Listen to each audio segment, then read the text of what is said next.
Blog Talk Radio.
Episode of Race Chat Live. Glad to have you guys on board here tonight. Obviously, there is an issue with my headphones here. I'll try to get these read. You guys hear me now? You guys, Taz Taylor, Miss Lee Reed. How are y'all tonight? Who is it? I'm doing all right. Ready to get her done. Ready to jump on into the news. Who else do I have on board with us at the 937 number? Is that, who is that? I'm having trouble hearing it, Chris. Are we? We're having issues? Can you hear me now? Oh, my God. Hey, not real well, though. Okay. All right. We'll try to go with this. Can you hear me now? Very low. Okay, that's better. Okay. All right. So we're back on speakerphone. God forbid anything comes out while I'm on speakerphone. I'm very sorry. Not typically the way I have to do this show, but that's how we'll do it tonight if that's what we need to do. Maybe I just need to clean out my ears. My earpieces a little bit. That's probably what it is. Probably been a while since I cleaned them. Oh man, what a lot of news to cover here tonight. Of course, I'm still trying to figure out who's in the studio with us at the 937 number. I believe that may be Mr. CJ Sports. Yeah, that probably is. Yeah, so that's let's area jump right off in. Yeah, that's right. So let's jump off the diving board. Of course, it was announced earlier this week that there's a kind of a creation of a new podcast. I don't really look at it like that. I look at it as collaboration between the 110 Nation Sports Network and the Race Chat Live. We're going to jump together and do a 20-minute interview, basically, as we try to knock out this list of drivers that we've been privileged and given the opportunity to interview. Of course, it's all hands on deck type procedure.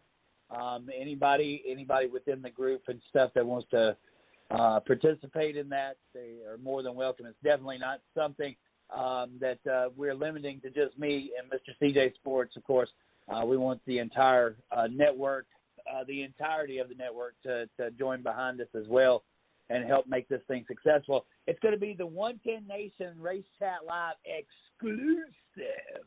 Now, I don't know. I don't know. I get excited when you say the name exclusive.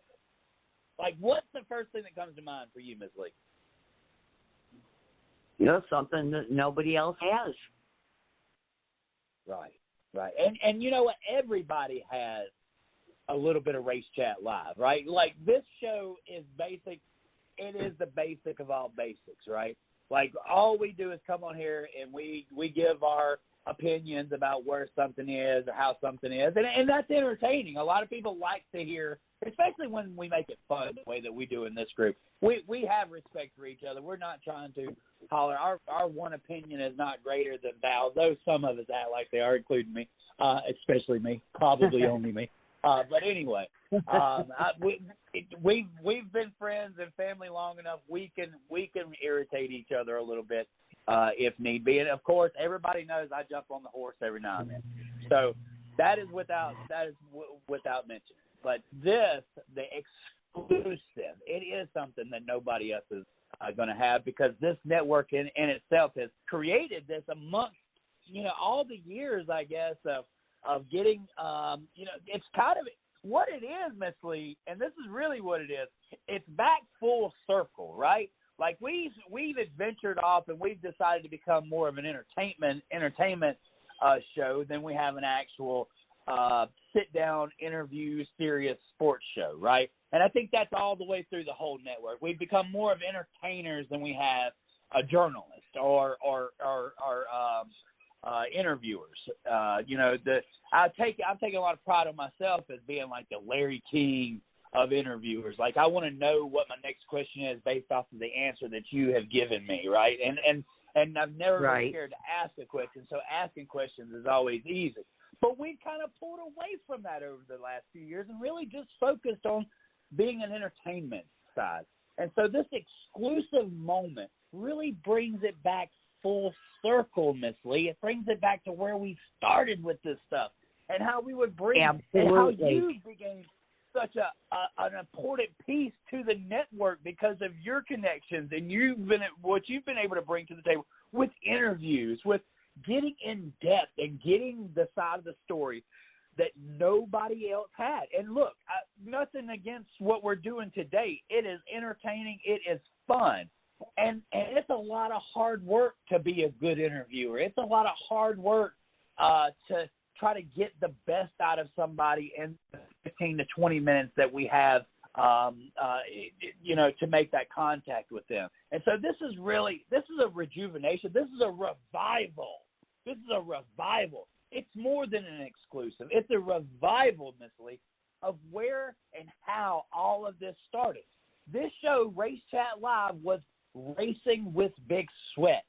And the one thing that Steve Billmeyer brought to the table was he brought his interconnections into the ARCA series, the late models asphalt series, and even some of the Xfinity and Cup level guys. Like, I mean, Steve was experienced in the industry, and it really. So here we are, 12 years after the creation of this network, 10 years after I joined this network, and we're bringing back something that made the 110 Nation and helped create Race Chat Live, because Race Chat Live was manifested within this network, and we're being able to combine those two together and in a little short name called Exclusive. I love it. I mean, who's the marketing genius behind all this? My God! We pay people big money, obviously, around here to come up with such a scheme or scandal. And don't forget our buddy Stats and all the interviews that he did within the Wheel and Mod series. Thank you. Thank you so much for bringing Matt Perricone to the table. He would be, at that time before we lost Mike, we had not changed course as a network. We had not really focused on the entertainment side, creating shows that were basically opinionated and even at times controversial, crazy opinions. The NASCAR Dominus versus the NASCAR Dumbass, right? I mean, that's right. that's kind of in sum of what our show is. NASCAR Dumbest or NASCAR Dumbass. Which one are we this week, you know? But this is full circle. It's really exciting. We're not going to draw it out. We're not going to have a long 2-hour show. We're not bringing a whole bunch of information to the table. We are going to have a sit-down, simple interview. It's going to be easy for these drivers to share amongst their fans, which means that we're not going to bore their fans with a bunch of our stuff. I just felt like when me and Mr. CJ Sports sat down and started talking about where we were going to go with this and what we were going to do and how we were going to utilize this opportunity, it was very apparent real quick that we needed to separate it from our traditional show, because last week was kind of an eye-opener, right, when we tried to squeeze that show into our regular show. And it's not that we did a bad job with it. It just doesn't fit what we do now. And I felt, you know, in his own regard, they don't really talk much about racing on his show. So it's kind of, this is the golden opportunity to bring us all together for a little very short period of time on Monday night for 30 minutes. And we're going to do a quick interview, and we're going to try our damnedest to promote the hell out of this new little podcast. And hopefully it'll help both of the other struggling at times. And, you know, it is what it is. There's a giant sea of things out there, Miss Lee, that people have the opportunity to listen to. So we feel just as privileged as ever when those small sums of people tune in and follow us week in, week out. And we know that there's people listening to us. I have legitimate proof that people listen to this show. I have legitimate proof. And how far in left field did that come? What was it, yesterday when I reached out to you and told you that I met a guy who was not only friends with you, but it also said that he had listened to our show? Right.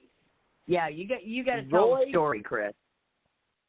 Roy Fluwelling somehow wound up in my taxi cab, okay? I'm an Uber driver at times, just to, you know, I mean, it's what I do, man. That's a lot of things that I do. I wear a lot of hats. Uber driving is one of them, okay? So I pick up this guy at a hotel. He's going to go to an auction to pick up a rig and drive it back. He's from Maine.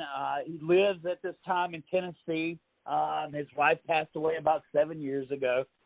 He has a badass Freightliner, and he kept, you know, all these things are coming together. The ride's about 40 minutes from where I picked him up at to where I had to take him, and probably about 10 minutes to dropping him off. I said, well, you're a truck driver. You're from Maine. Do you like asphalt racing? I couldn't know myself, right? I love it, right? And he's like, oh, yeah, of course I do.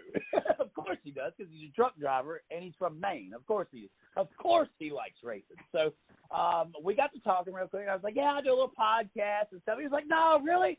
Oh, man, I love listening to podcasts when I'm riding down the road. I was like, yeah, man, it's called Race Chat Live. He said, Race Chat Live? I said, yeah. He said, well, wait a minute. I know that from one of my groups that I'm a part of. And I was like, one of the groups you're part of? And now we're talking. What? So he's like, yeah. So I was like, okay, hold up. Now, Race Chat Live, here's a little quick story. We're like kind of Steve Billmeyer. If you're talking about NASCAR or other racing group, he was like, yeah, man, I come along right there when Steve passed away. And I was like, what? Like, this guy knows Steve passed away. Look, I know y'all can't see, but I just turned my hat around backwards because I'm so involved in this little story here. So anyway, come to find out, he knows Miss Lee, right? How amazing is that? Like, you're thinking the guy's pulling your chain. Like, yeah, I've listened to your show. No, you haven't. Whatever. Dude, nobody listens to my show. Nobody listens to our show. Yeah, I've listened to your show. I didn't act like that, and trust me, we do have people who watch us and listen to us, but still, this was a crazy moment. And so, come to find out, he's known Miss Lee. He's part of the NASCAR other racing group. He's followed the show. So we actually have legit proof by friends, on mutual friends, that this guy actually knows about Race Chat Live. He's heard about the 110 Nation. He's friends with Miss Lee, and had, that's where we are. Like, I met a fan. Hey, Roy, I love you. I had a guy in my I think he loves you too. I had a guy in my back seat, and this guy had knowledge of what we're doing here. Miss Lee, that's 12 years into this, right? That's 12, and right. I don't know how that made you feel, but that made me feel like for 12 damn years, we have sacrificed so much to just be a part of this show, to be here on a Tuesday night, or I think I've done a show on every night of the damn week. I know I've done one on Monday night. I know I've done one on Tuesday night. We're doing it tonight. I know I've done one on Thursday night. I probably have never done one on a Friday night or a Wednesday night, but there's still time to get it done. So just having that moment to know there's a lot of things that have happened in the last week, Ms. Lee. A lot of things that have happened. A lot of opportunities. This with being able to do the interviews. This, that, and the other with Roy. Knowing about our show. When you ask yourself, why do I do this? Why do I continue to do what I do?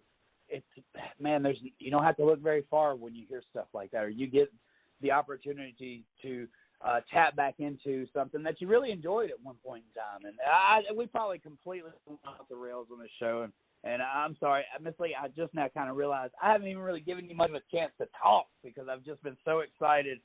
And on top of that, we're literally having the biggest street stock race in the world this weekend, the 11th Annual Southern Street Stock Nationals at Wynot Motorsports Park. I'm going to be displayed on TV to, thousands of damn people, and I guess I could probably take that opportunity to give us even more exposure. And who knows, I'll probably put in a little cheesy, cheap plug once or twice throughout this weekend while I'm exposed to all these extra people. But, man, big things are happening for the 110 Nation Sports and for Race Chat Live. And Miss Lee, if you just don't feel like it's all been worth it to be a part of this team and to, we've all made sacrifices to be right here tonight. We've all made sacrifices to be here Absolutely. on this network. And but it's moments like that. And if anyone out there remembers, I've been part of a part of the 110 Nation since 2013 or 2014. I've always been behind the scenes and kind of running things and whatnot. This is my first year actually being on the air. Oh my gosh, And that's something I forget about, Ms. Lee. Like, you were behind the scenes for 8-9 years. And then out of nowhere, I give you a phone call, and I'm like, hey, I want you to be a part of the show and be a personality. And we got you a couple of times last year, and here we are. Y'all probably got me in tears now. I'm riding an emotional roller coaster right now. Well, and this is, Chris, this for me, this really got me outside of my comfort zone. This was not something I wanted to do, to be involved in this side of things. But you know what? It's been one of the best things I've done for myself because it did get me outside of my comfort zone. I'm learning a lot about that. But hey, I wanted to ask you about your live streaming at Wynot. What's going on with that? With the radio broadcast that we snuck in? Was that what you did? Was just the radio broadcast, or was it Facebook Live? No, what I did with are you talking about last week, couple of weeks? Okay, so what I did was I waited till we were completely done with qualifying, and I knew I had a 3-hour range to work with, so I kind of tried to calculate the best amount to fit in. And Miss Lee, I hit it within 10 minutes. I swear to God, I hit it within 10 minutes of it being. I got everything in on live radio. So I just flipped a little switch and turned it on, and we got a few listeners from it. I didn't get in trouble for it. I don't know how far it got out that I did that. I don't know where I actually am in ownership or what of. It's my voice, so I don't don't know if I need permission to share that or not. I haven't gotten in trouble yet. Who knows? I probably will. But I tried something that I don't think that's ever been done before, and I'm the type that I'll get in trouble before I ask permission, and that maybe costs me something somewhere down the road. That's fine. We'll cross that bridge when we get there. But I tried something, and it's crazy. Like, we share these shows and stuff, and we don't get much traction, but all of a sudden, just out of nowhere, I pop out that this is a live feed coming from the racetrack, and all of a sudden, people flock to it to listen to it. So it lets us know that, hey, if anything, it's a publicity stunt, but it got people tuned in that we're still on the air, we're still doing things. How I can utilize that later on.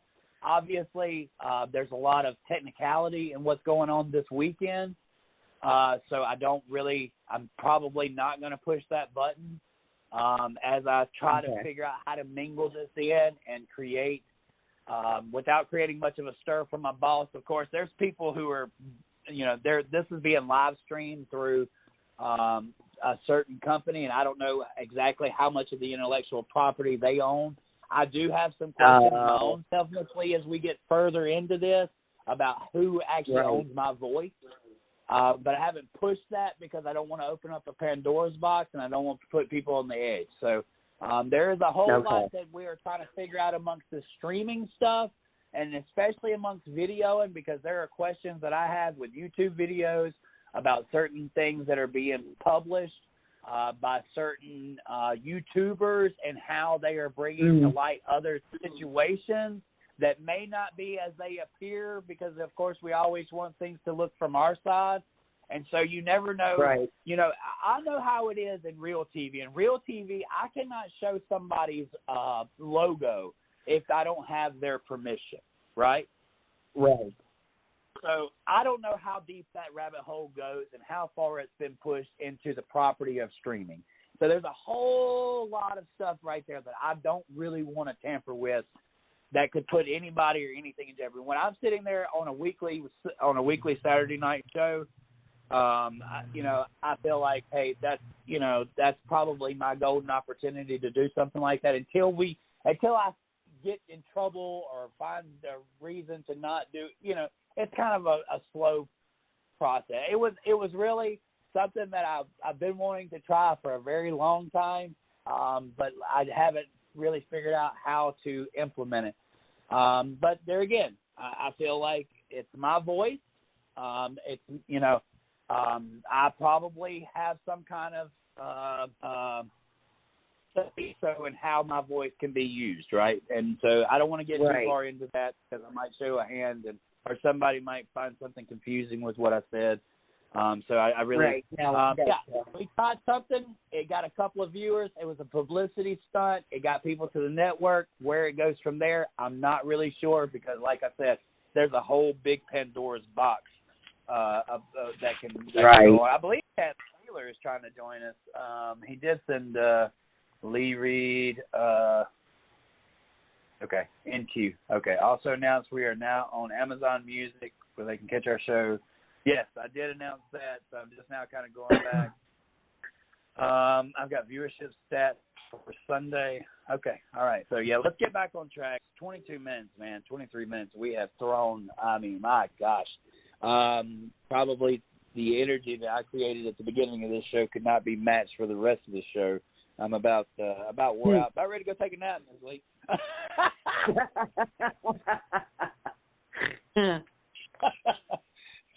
All right, well, let's get rolling into things. Look, Michael McDowell. Who wants to say the very first win was a fluke? Who wants to say the very first win was a crapshoot? Who wants to say the very first win, it could have been anybody? The second win? Lucky shot. This was a statement. The second win was a statement. And it was a statement from Michael McDowell, who got previously made fun of basically on a podcast that he had no chance in hell to make it because Here Comes Chase Elliott by Denny Hamlin, right? So it was that perfect hold my beer moment, or in Michael McDowell's words, hold my O'Doul's. Okay, so because of course it's a non-alcoholic beer. All All right, so first of all, he was doubted. He comes out. He doesn't only win the race League, he puts a general ass whooping on the field. Okay? And third, it's a statement from Ford and more about where, for real, RFK racing is. Because it was the other day when I pointed out that right there on our private chat that this is actually RFK's third win in a row because those cars are prepared in the shop at RFK. Well, of course, today it comes out the icon Roush Fenway Keselowski Racing basically kind of took a little bit of credit there for Front Row Motorsports' win and recognizing Front Row Motorsports as an affiliate team to Roush Fenway Keselowski Racing. So kudos to a small team who has nowhere near the assets, nowhere near the employees, nowhere near the money behind them as their bigger brothers in Penske and Stewart-Haas. Great job, Front Row Motorsports. You have proved that you belong here this time. Michael McDowell, I never doubted you. I knew the grit in this driver when he got out of that race car after flipping the Aaron's car at Texas. Like I knew Michael had that passion, right? You could just see it. And this is his coming to be moment. He earned his way into the playoff. He won the first race of the season and then had to be the butt of all jokes, such as Ricky Stenhouse has been throughout this year, right? Michael McDowell went out there and he put a country butt whooping on the entire field, including 7 international drivers. I think 6 countries were represented. 7 countries were represented in this race. Taz Taylor, man, are you there? Yeah, man. Hey, I took one of those road ringers, and you know what? Michael McDowell might have slapped me in the face, but you know what? It gained points for me. So, and I was the only one that picked him. Wow. So you picked Michael McDowell to win? No, you picked. No, I picked Pittsburgh. I picked SVG. I was the only one that picked him because I had a feeling. I had to think like you, Chris, for a second there. You know why? Because I'm sitting here and I'm sitting, like Tuesday morning before pool opens up. I'm sitting there thinking about who I'm going to pick. And then I look at the Vegas odds and I'm like, wait a minute. There's some names in here I somehow completely went through my mind. And I'm like, and the sad part is that Chris never caught me on that either. And so then I saw some of them. One of them that caught my attention was SVG. Of course, I had to go on to the entry list to figure out if this was really true, if he was really racing at Indy. And I saw that he was on the entry list. I was like, you know what? I'm going to put my mind where Chris is thinking, and I'm going to make him pay for it. And sure enough, I did. You got me. And I went with Ross Chastain. The reason why I went with Ross Chastain, my son looked at me and said, "Who you got, Dad?" Because I was like, "Man, they're killing me, man. They're killing me. Like they're killing me." Because my first choice was going to be Joey Logano. Thank God I didn't go there. Taz, you would have called me. And then I thought Keselowski. But then I said, you know what? After what they learned from SVG at the Chicago race, Ross Chastain has hopefully done his homework, sat down, and watched the end cars and figured out, and I thought that Trackhouse would have an advantage this weekend at Indy. Well, I picked the wrong driver because one driver did have an advantage, and that was Daniel Suarez. Ross Chastain, you disappointed me. You need to do your homework, my friend, because somebody else did their homework, and he's the guy that's always getting kicked down, and that's my amigo. And my amigo went out there and pulled off a third-place finish, Ross Chastain. So, Watermelon Man, you need to quit sucking your thumb about everybody calling you mean and not knowing, too aggressive and all that. Man, I need you to stand up on that wheel. I need you to do your homework, and I need you to have that competitive advantage that you showed us that you had for the last year and a half. What's ever happened in the last month? You got to erase that stuff, Watermelon Man. You have got to get it together. Because Daniel Suarez, he did. He took notes. He understood the assignment. That's why he finished third.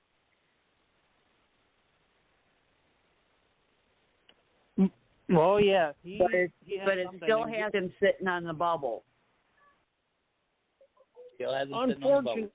Unfortunately, but he really, I think opened some eyeballs for, especially this weekend when we had to Watkins Glen, which is another road course. But, right. Yeah, that's a ballpark. Perfect scenario.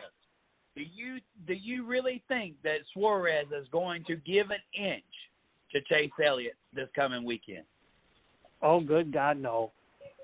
Nope. I would. Yeah, no, I don't think so either. I think Suarez understands what's on the line here. I love it when a guy finds himself in the hole and has the courage to dig himself out of it. That's my kind of guy. I feel like that's where Suarez is right now, right? He's been overshadowed by the other two people in his group. And now it's given him that grit to succeed. And I'm telling you, I saw a different Suarez in this past race. I know he's pretty good at road course racing. We've discussed him many times. But it just felt like there was a confidence there that he had that we haven't seen in past. You go back to his interviews. The guy was highly confident. And something caught me off guard. I think Danielle Trotta said that she noticed that A.J. Allmendinger lacked energy in his pre-race interview, and that kind of scared her. I didn't really realize that about A.J., that he is a confidence-driven driver as well. I didn't see the lack of confidence. I didn't notice the interview, but it did make me think about Suarez and how I felt like Suarez was very confident coming into the weekend. So, what's going on with AJ? I'm just going to throw this out there. AJ's wife is pregnant and could go into labor at any moment, and so he was distracted. He was distracted. That's right. Yeah. So I did. I found out yesterday that he had a baby. So congratulations, AJ. I don't know how many hours he was in labor, but I did find out he had a baby. So, oh wait, I think it was his wife that had a baby. My bad. Men don't have babies. At least not on this podcast. Hell no. Oh. But anyhow, so he knew his wife was close, and so he was definitely distracted. There's no doubt about it. We know that he's a road course ringer, and I'm just giving it to that. So let's open up the first topic. The topic board, of course, has already been posted. The first topic of the night is one that we go to a lot. It's the old Shakespeare, two-stage or not two-stage. Now, this is a very interesting topic because I believe, in the beginning, 90% of race fans hated the idea of stage breaks. They hated the idea. I can remember the discussion here on the panel. Mr. CJ Sports, Craig Moore, Taz may have been a part of it. You possibly were listening in and giving us advice on the other side. But I remember the old, well, the stage breaks is not real racing and blah, blah, blah. I was always like in between. I never really was bothered by the stage. Of course, my middle name is Caution Flag. So, I mean, I'm not gonna be mad at a caution, right? I love cautions. That's why I'm the yellow caution flag, because I love cautions. I don't want to see anybody get hurt. I just love the entertainment behind it. Like, there's a reason, there's excitement, there's a reason why this race has stopped. So stage racing kind of helped manipulate that flag, and that had become non-existent at some places. Well, this weekend, that old reary head popped back up again and reminded us all what a strategy race is. And some people find that race entertaining. My son is a sports car race fanatic. He's like, Dad, this is an amazing race. Man, I just can't believe it. Son, all I'm seeing is the top two cars. That's all the video cameras are showing. the top two cars, Michael McDowell and Chase Elliott, they're not showing anybody else in the entire field. Oh, Dad, there's strategy going on here. There's guys on different pit stops. It just never really excited me. I felt at the end of the race it was a good race for one reason only. Chase Elliott finished second. Now, the next reason was because Michael McDowell won the race. I was so glad Chase Elliott didn't win the damn race. I had to put that as my number one reason why. But outside of those two facts, the race was boring. And it reminds me of the reason why I prefer the stage racing. I prefer the cool down that they get. I prefer that. I mean, I honestly do. And I'll give us time to discuss it. Ms. Lee, you jumped on board already. You're ready to agree with me and tell me why. Well, restarts. That's the answer to your question right there. The restarts, because that can possibly shake things up, and often does. So, since NASCAR outlawed drivers throwing water bottles out of the cars, the stage breaks, they set us up for those restarts. And that's where a lot of the excitement in racing comes from. Everybody will tell you a Formula One race is 9 times out of 10 only exciting on the very first lap. And that's because they're all jockeying to see how many positions they can make up the moment that green flag comes out. And they don't have a rolling start. They start from position. They start from stationary. So they don't have a rolling start like we do. But outside of that, it creates the drama, Miss Lee. Taz, do you want to come in and argue, play devil as advocate? It feels like a really short subject here because I really feel like we have gotten so used to the stage racing, and it's so a part of racing now in itself that I'm not sure strategy racing is pleasing to the race fan. Help me here. So I'm only for stage racing on 2 occasions.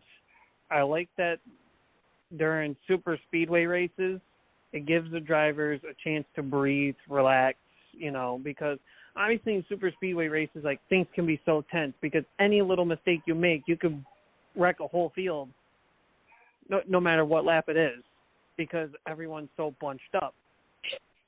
And I feel like stage racing, it helps, the driver to relax, recoup in the middle of a race, because if you don't have those stage breaks and those yellows don't come out as often, then you're just running 150, 200 laps, intense moments, and you don't have a chance to breathe other than going down a pit road and making green flag stops. And the other time, I would say I'm kind of for stage racing is the pit strategy deal, because I've noticed in the last couple of races we've had, you hear drivers and crews talk about, do we stay out and get the stage points, or do we come in and pit with the last few laps, sacrifice those points, and think about the bigger picture in mind, which is how we finish in the end for the final checker flag. So those are the only 2 really points I like about stage racing. Other than that, I kind of feel like they drag a bit, especially in short track racing. But I feel like but the only problem I have with, if we go back to short track racing before the next gen car, where the short track package was actually good, I feel like stage racing was not needed there, because I wanted to see the entertainment value, or when things start heating up, I feel like stage racing kind of kills it in a sense.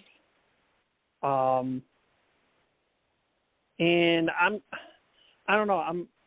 I'm not sure how I feel about them on the intermediate cookie cutter tracks. I guess it depends on which one, for the most part. Only because, like, if they're boring tracks, then yeah, I kind of want the stage racing for the entertainment value. But for the good racy cookie cutter tracks, I don't want those. I don't want those stage cautions. I want the racing to keep going. So, what is your stance on road course stage racing? Personally, to me, I like how NASCAR does it, which is basically you can have the stage racing, but don't throw the stage caution out because of the sense that cautions can take a while on road courses because it's not your typical 1.5 or 2 mile tracks that we're mostly used to seeing. These road courses are at least a little over 2 miles, about 2.5, 3, just in one lap. So cautions are already, dragging the race out in a sense. I personally feel like. So I'm not really much of a fan of having a yellow for stage caution or having a yellow for end of stages. I'm kind of actually for what NASCAR does now. You can have stage racing, but just don't throw the yellow. Yeah, that's what's going on, but I don't see really the point in stage racing and awarding points for something that's not an actual race.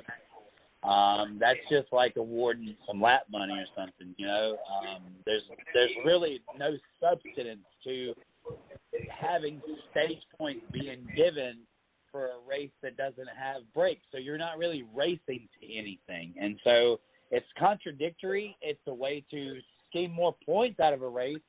But in reality, you can't play to the strategy of that because there's no way, at least when you're having cautions, you got a guy who can take the chance and gain extra points, which is what you want the back of the field to be more relevant, right? As time goes on, they can make those chances and stay out to get the stage win or to get the stage point, and that helps them build points throughout the season. It may knock them off for the second one, but they were going to finish 26th anyway.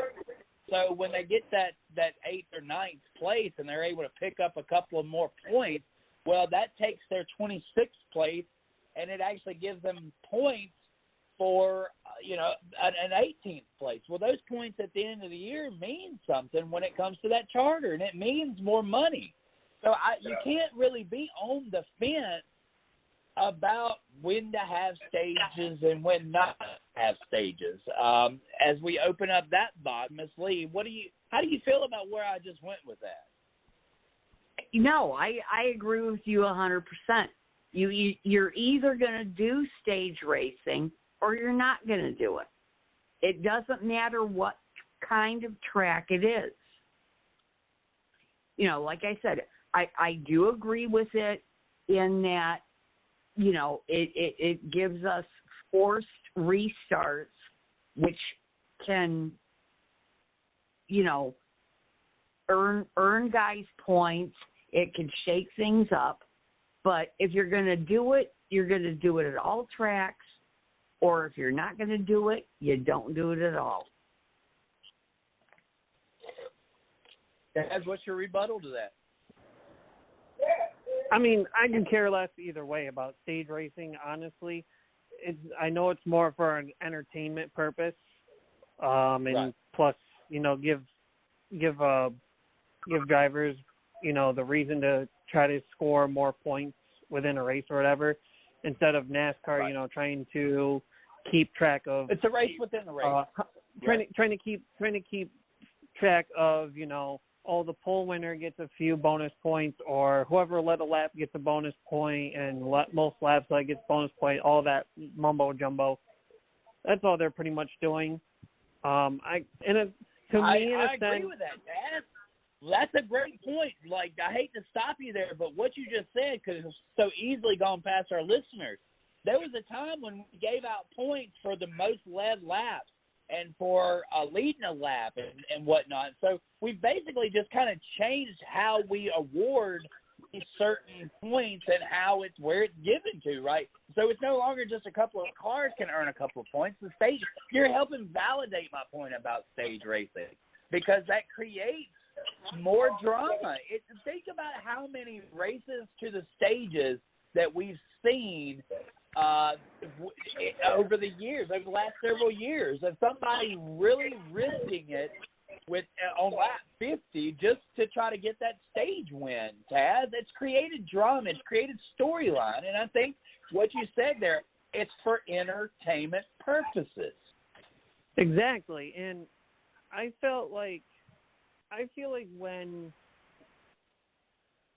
in a sense with what NASCAR is doing with like this stage racing type of purpose with entertainment purposes, and I've been watching some old races in the last couple of weeks of this particular series. I kind of feel like stage racing now is they're trying to bring back an old IROC feel. If you remember IROC more in the modern time, where they had like the halfway break, or when there's like 20 laps to go, they throw the yellow, bunch the field, and award points there. Because what was IROC pretty much based on? Not so much of the money, but so much of gaining for a championship. And I feel like the Cup Series kind of went down that route. And if you look at before stage racing with the Cup Series, or I should say NASCAR's top three series in general, it was always, the long green flag runs. People were getting bored with it, and at the same, to me, I can understand the boring value of it, but at the same time, it's like it's not true NASCAR, because you're not sitting here seeing how drivers and crews, try to accumulate how much fuel to put in on a green flag run, or when to come down and pit. Do we take two tires for a 20-lap run? That all those sorts of things. I feel like those really tested the driver and the crews more than the stage racing type of thing. Because at that point, you could sit here and say, well, 40 laps is because, well, I feel like stage racing with this competition caution that comes out in the middle of stage one is kind of stupid, because at that point, I feel like you're doing 4 stages instead of 3. Well, competition cautions are warranted, I feel, when you've got a green track after rain. I can't disagree with that. But I do agree with what you just said, Kaz, about that being, thrown in as an extra stage. But, the stage racing, I think, has taken away a lot of the guesswork and the unpredictability of fuel mileage, tire wear. The crew chiefs and the engineers know that, okay, we're going to have a caution at this lap. So we know we're going to use X amount of fuel. We're going to have X amount of tire wear, so we can plan for that. So that does it. It takes a little bit of the ingenuity and excitement out of it in that respect. Stage racing was created because 10 years ago, the Gen 6 car became the driver's favorite car to drive.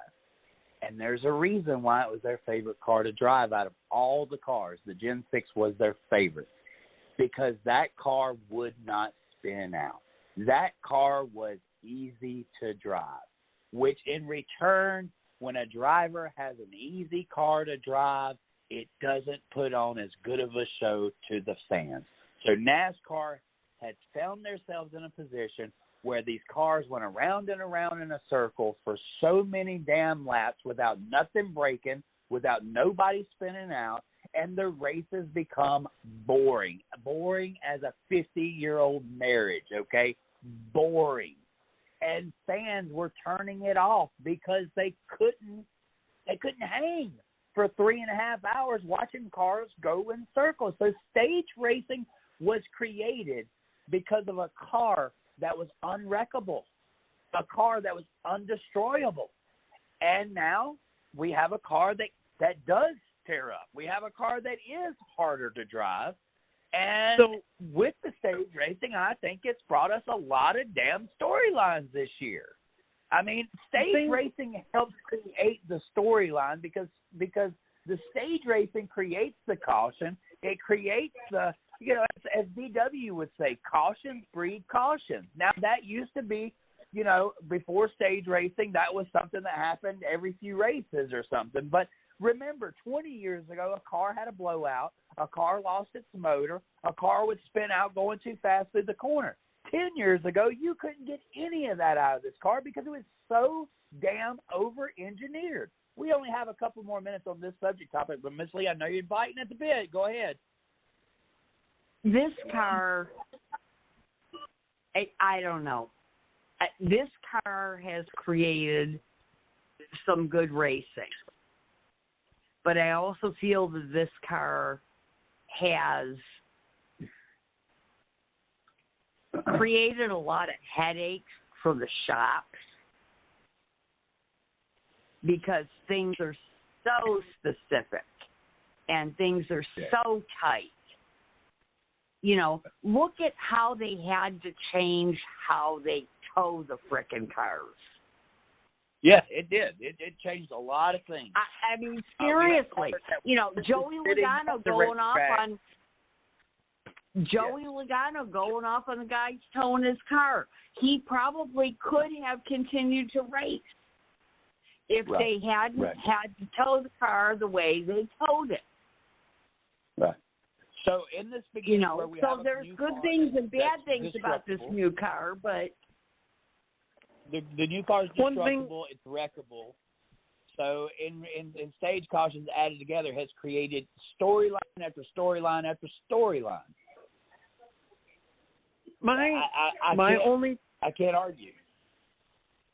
My only take with the stage racing that I'm against as I mentioned earlier, we're not seeing the true ingenuity, and as Miss Lee said too, we're not seeing the true ingenuity of how NASCAR was built off of and how it was ran for years. Now, with this part of the deal, it does make you sit back and think on this stage racing deal. Yeah, well, we can sit here and argue points are a different, factor too, but it does make you sit here and think, with this stage racing deal, how would drivers race for a whole race? How would a champion be crowned? I get people don't want to see a driver like, say, Martin Truex Jr. back in Charlotte a number of years ago and lead what? 295 out of a 300-lap race? But at the same time, laps, I believe it was. But at the same time, I would rather see a driver who deserves to be up front, that's ran up front all race long, win a race instead of, you bringing stages into the mix and say Truex is the dominant car of the race. Stage caution comes out and you go green to checker the entire time. And sure, and when that stage caution comes out, say Truex gets screwed on the restart, doesn't recover, he's screwed in that sense. Because why? There was a stage break in there. Like I said, I'm for stage racing on the super speedway deal, but on a lot of these tracks, I feel like it's not really needed. And I'm just going to throw this in there. How much of the stage racing deal was predicated by the television deals? Mm-hmm. Right, because now we don't miss green flag racing for 5 minutes of commercials that were going to happen anyway. We forget that every time there was a damn wreck at some of these caution-free races, as I said earlier, that when the caution did come out, 9 times out of 10 they were on some freaking commercial break, and we didn't have as much side-by-side racing where they did the commercial on the and they showed you what was still going on at the track. So a lot has changed and improvement from that end, and I believe it was a joint effort between the network and NASCAR to implement stages, because that gives every other sporting event has pause breaks so that you don't miss any of the action. You'll never get tuned into a basketball game after somebody's done shot the three-pointer. You'll never, they'll never have to stop the commercial to show somebody making a touchdown. There's never a home run while you're at commercial break. So there was a reason for the stage racing. And, of course, Formula One went way out there by eliminating commercials altogether. That's a powerful move there. I'm not sure how they were able to get that from ESPN, but, it's definitely put them at a competitive value to NASCAR because people seem to be turned off by all the commercials that NASCAR has. So I guess net value, Formula One didn't bring as much to the table as NASCAR, but, I really don't know how that was figured out, especially being that network is actually the one that covers the races. They're subcontracted out. I believe that's Sky Cameras or whatever. Anyway, it's actually an overseas network. Right.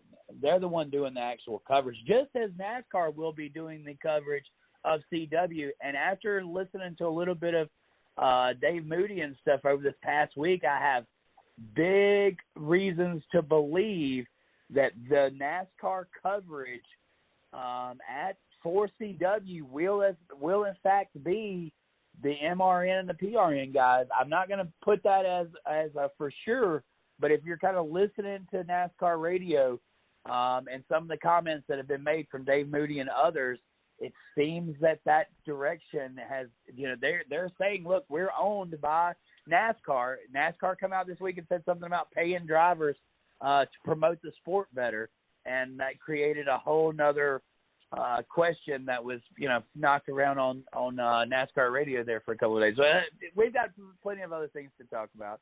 I think that we've hit where we needed to hit on the stage racing side. Of course, I thought, for a few minutes there that this is going to be a dull subject. I'm glad that it was brought to the table. It seems like all of us are pretty passionate about where we feel like stage racing belongs in NASCAR. It's cool to still see people that don't necessarily agree with it. I think their opinion matters just as much as ours.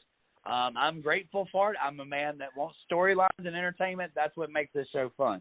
And boring racing is bad for storylines. So this weekend, the storyline was Chase Elliott finished in second, and Michael McDowell, the underdog, David slashing Goliath, which puts us to the next subject, Ford resurgence.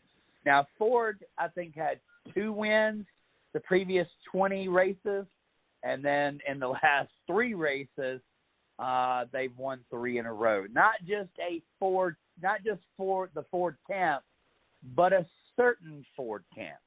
And that's RFK / Front Row Motorsports / Rick Ware Racing. Small groups in large numbers, small hope in large groups. I'm not sure how to phrase it, but it's something about how is this going on? Stuart Haas, Joey Logano ran 36th or something all race. Like, he was horrible. How does a small team, Ford team, get such big performance right here? What's going on? Obviously, we've covered this subject kind of before, but it's still got to be eye-opening. It's got to be a reaction from you guys. Did you even believe that this would be possible rolling in as we watched the so-so season of Ford? How surprising is this to everybody? And I'll start with you, Taz, tonight. Taz, where are you right now in this Ford resurgence? Well, first things first with this new next-gen car where ideally for the most part, everybody's on the same level playing field in terms of basically because NASCAR pretty much has neutralized everything that goes on with the car in terms of chassis, a lot of the next-gen car parts. So, I mean, a lot of it could be – so, I mean, there's not a whole lot of what it used to be where your four-car teams were your powerhouse teams that you see win week in, week out. Hence, if you look at before Chevy went from Monte Carlo or Impala to Camaro, you saw in the Gen 6 cars, Fords were the dominant cars. And we sat here and questioned, where the heck did Hendrick go when it came to Chevy Camaros? Are they not adapting well to the Chevy Camaro? Once Chevy realized it could have been that type of Camaro car, they adapted to the change. When they made that change, all of a sudden, the Chevy team started coming through like it used to before. And you look at also the Gen 6 era, too, Stewart-Haas' team was right there competing with these top teams in terms of Gibbs and Hendrick without a problem. And I'm starting to feel like with this next-gen car, we're as much of a variety as we're getting in terms of winners, I feel like we're also seeing some of these smaller teams and underdogs starting to come through. I mean, look at last year. We would have had 16 different winners go into the playoffs had Kurt Busch not been injured. That shows variety. In years before, if we said 16 different winners to go into the playoffs, you would have thought we were, smoking some big old dope and whatever. Well, man, we've had 23 different winners since the inception of this new car test, Taylor. And I feel like Stewart-Haas has got to be missing something on these next-gen cars, whereas these underdog teams, and I can't really say Penske's missing the mark, too, because, I mean, last year they won the championship with Joey Logano. And I feel like Ryan Blaney a lot of times this year has finally gotten out of his winless shadow. Ever since Ryan Blaney's gotten out of his winless shadow with him winning the Coke 600, I feel like he's stepped up a notch. He's there. And now with that coming along, you're bringing in RFK, Brad Keselowski, starting to come through. Chris Buescher starting to shine through. Now we're seeing Front Row Motorsports coming in. JTG was competitive in the first few races to begin the season. We're now talking about guys and teams that we never really talked about when it came to these Gen 6 cars. But I'm feeling like Stewart-Haas is missing something. Yeah. As a whole. And it could be this transition period that Hendrick kind of went through. I mean, yeah, they had the Camaro, but I feel like Hendrick in Jimmy Johnson's final year, they were lacking so bad. And then when Jimmy Johnson left and you insert Kyle Larson, yeah, we can argue and say, well, Johnson was way past his prime. Kyle Larson, starting to come into his prime, blah, blah, blah. We can argue that. But I feel like Stewart-Haas right now is in that Hendrick slump that they went through a few years ago with Jimmy Johnson's final season. And I'm not saying that in terms of, there's Eric Almirola in the way as well. I know Harvick is more competitive than Johnson was in his final year. And I'm not afraid to admit that either. And that's coming from a Johnson fan. I just feel like that iconic face of your race team is when you say that there's that final season, I feel like that right there just overshadows everything for the rest of the team. And they feel like their spotlight is being taken away, so they're not ready to perform. And I kind of feel like with Jimmy Johnson his final year, it was kind of like that because, I mean, granted, yeah, Chase Elliott won the Cup championship that year. But if you take away that, what did Hendrick do that year? Where was Bowman? Where was Byron? Right. They were in the background. Right. So growing pains from Stuart Haas. I mean, it's hard to say that they're having an off year when they won the championship last year. But BK and RFK, just hard work and success, along with Front Row Motorsports. I can dig that. Miss Lee, I know you're ready to get in on this.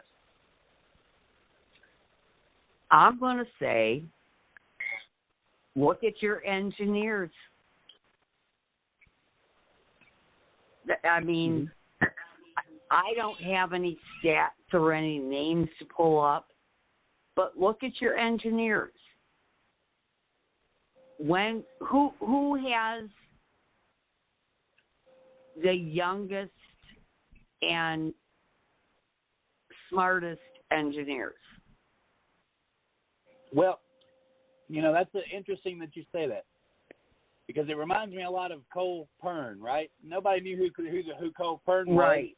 Probably they didn't even give him a chance because he wasn't even American.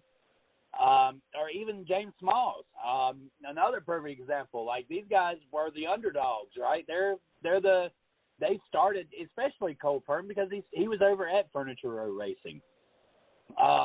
These guys are hungry. They're hungry, and some of these guys are coming out of college smarter than the guys that have been in the business for 25 years, because the sport has changed so much on them. The guy who's coming fresh out of engineering school probably knows a little bit more. Unfortunately, it's just the way that the education system is now. Kids are learning a lot quicker. You got guys who are willing to prove themselves, and willing to take those chances. And given that, Miss Lee, that's a great point. Brad Keselowski has brought some pretty amazing pieces to the table, and I'm sure not all of them were proven in the corporate world. Brad Keselowski has a way of eyeing talent. He went out and got the guys that he thought was going to be best for RFK. And in return, Ford is the beneficiary. Right. And go ahead. I'm just going to throw this out there. And, yes, he has not had the most successful career, but Ryan Newman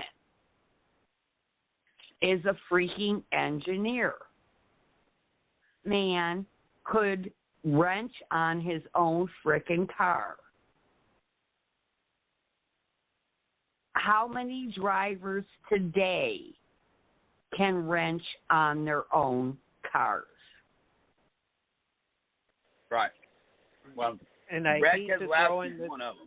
I hate to throw in this reference, but if you look at the last 5 weeks of SRX, you know which drivers know cars and which ones don't, because during those breaks, you knew which drivers were sitting there helping with the actual SRX crew members, working on the cars, tweaking things, or fixing something, versus the drivers that sat back. Yep. Thank you, Brad Keselowski. Thank you, Ryan Newman. Yep. And we're gonna get in SRX news here, because definitely we got to get that in. I'm satisfied with Ford's resurgence. I feel like we made some good points there. Definitely, they're setting themselves up as the playoffs are coming. It's perfect time to get hot. Hopefully, Penske and Stuart Haas get their head out their earth and either hire the guy that's coming up with all these wonderful creations in engineering, or at least buys the information so that we can get all the four camps on the same page and back up front. I'm not trying to slow Keselowski down by no means, but it would be nice to have a few more Fords in the fight. Now, I'm a Ford fan, so as you can tell. Let's get to the next topic. And I think this one is something that has been the topic of many, many conversations. I don't know that this Indy road course race has had any significant value.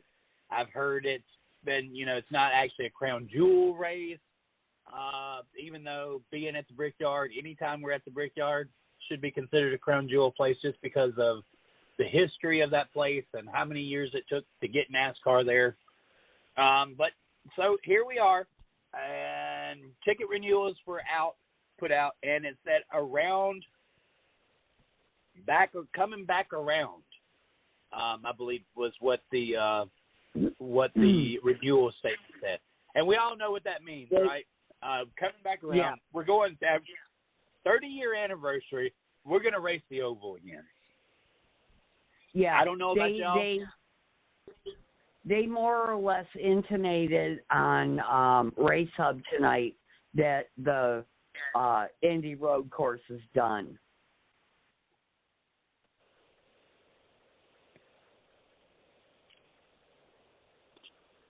So here we go. For our 30th anniversary, we're going back to the oval. Miss Lee, what are some storylines that you think we're going to bring when we go back to the oval? And should there be an asterisk around these names that have won the Brickyard, or do you feel like me? A win is a win at the Brickyard. Tell me how you feel about that, and then we'll try to discuss a little bit more about the Indy Oval and what it means. Well, you know what?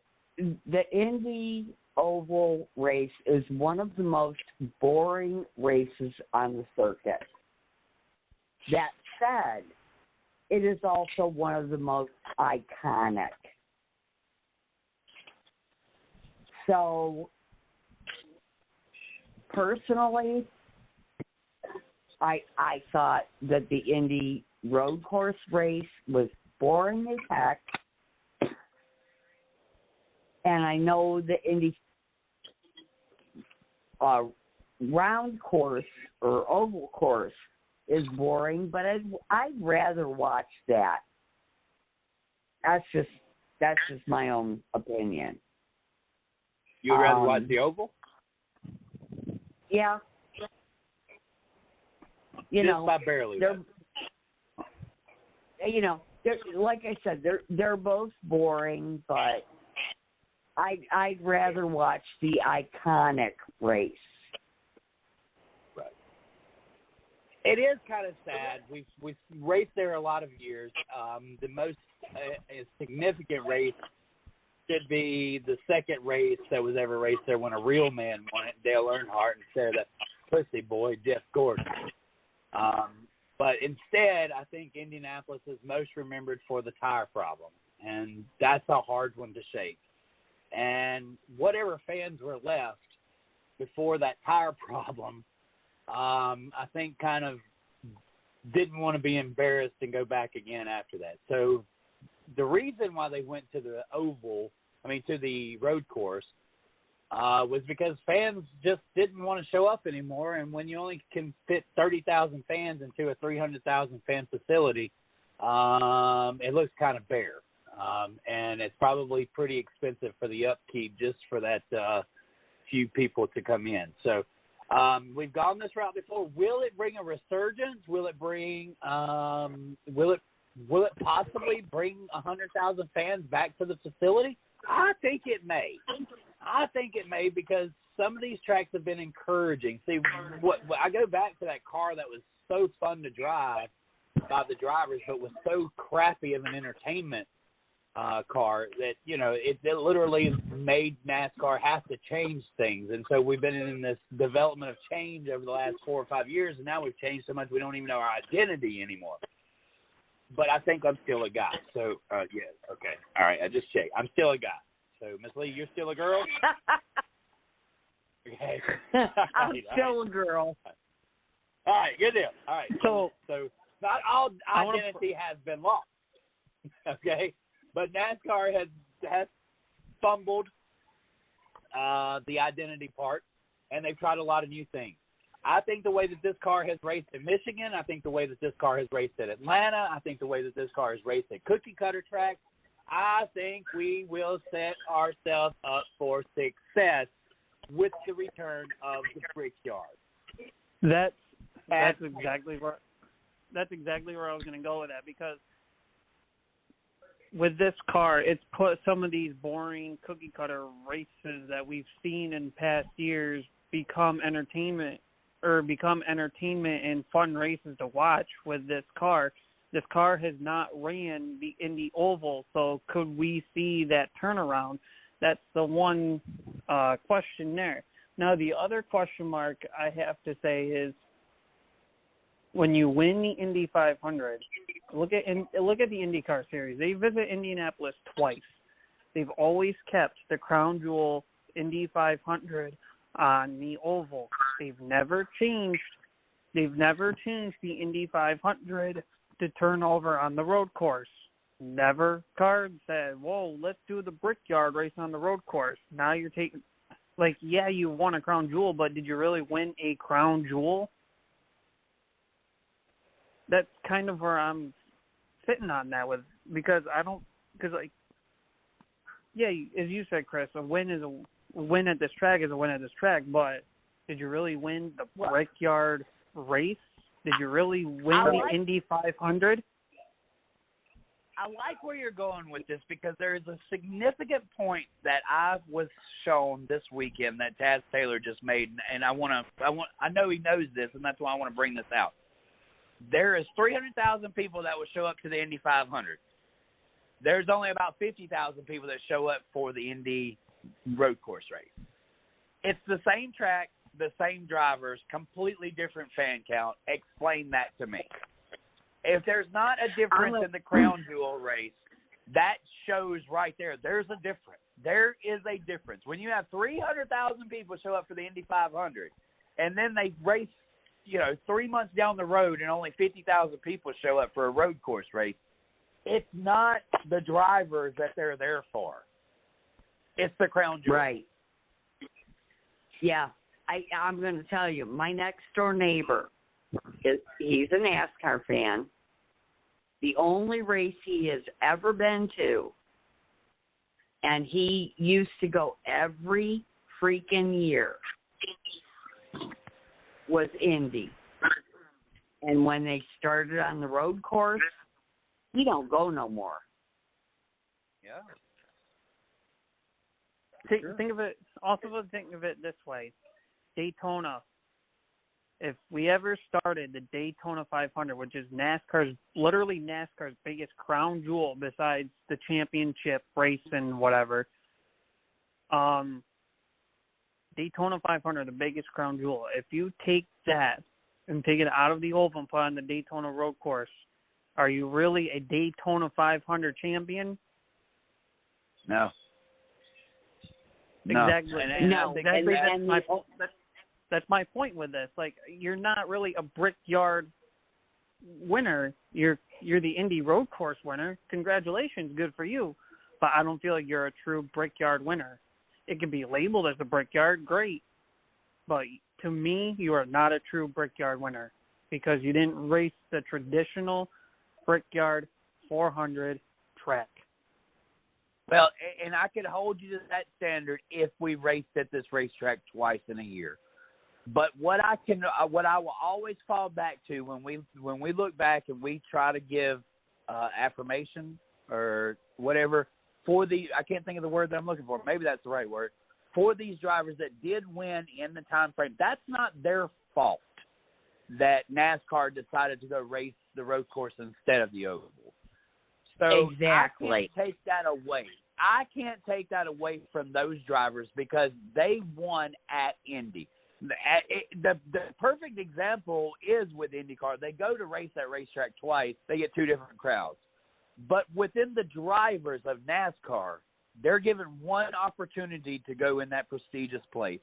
And I can't take away from A.J. Allmendinger. I can't take away from Michael McDowell. I can't take away from who else has won that race? That was it Tyler Reddick? Did Tyler Reddick win there? I think so. Anyway. But I'm not sitting here saying I'm blaming the drivers for any of this. Of course, this is all on NASCAR, but I'm just saying, for instance, on the Brickyard winners on the road course, I don't feel like they're true Brickyard winners, you know? Right, but hold up. So our crown jewels is compared to the Masters, right? So when you're sitting down and you're looking at Jamie McMurray's stats, what's the one stat that will get Jamie McMurray into the Hall of Fame? Daytona 500. Okay. What about the Coca-Cola 600? He's a two-time Daytona 500 winner. He's a Coca-Cola 600 winner, and if I'm not mistaken, he's a Brickyard winner, right?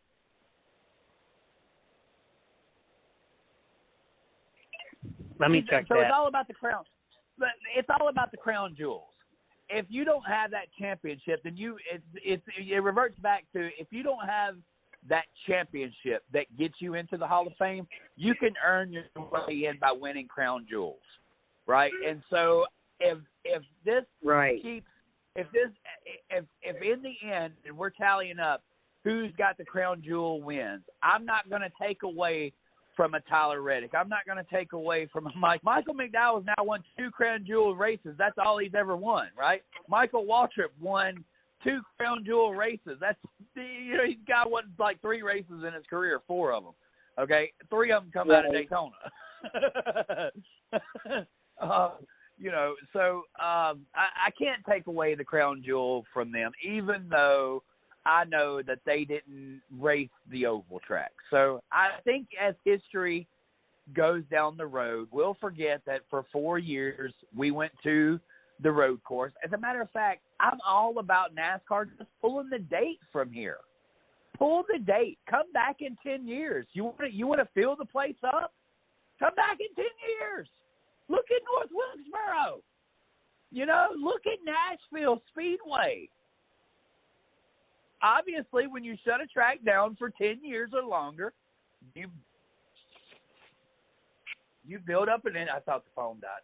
You build up an interest that you didn't have before, right?